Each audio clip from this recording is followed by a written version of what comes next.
นั่งได้2 คนด้วยอ่ะเล่นขึ้นเสร็จ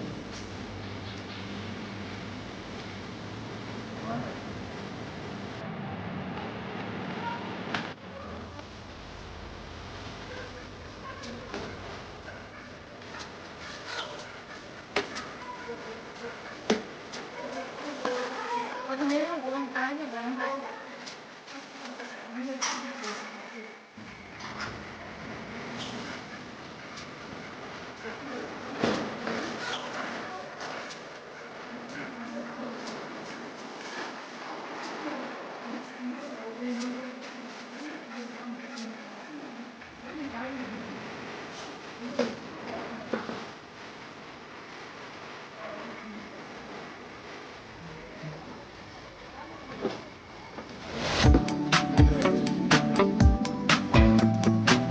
คนนี้ขึ้นเลยเปล่าคะคนนี้ขึ้นเลยไหม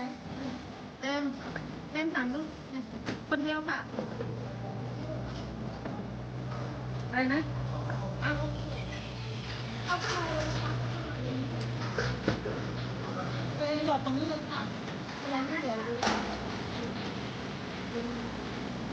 อะไรรอเลยค่ะ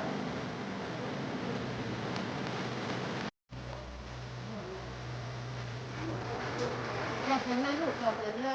วก็ลงค่ะ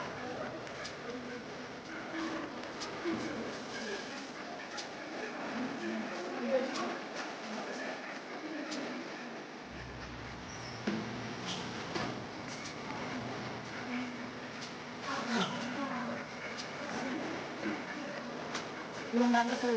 โรงงานประตูใช่ค่ะ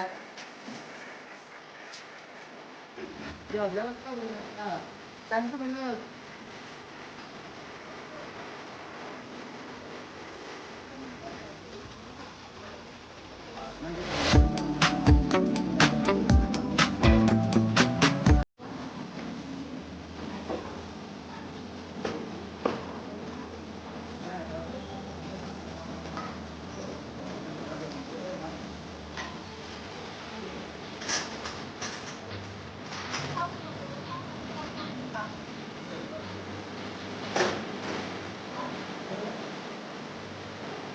เดี๋ยวเข้าเลยค่ะ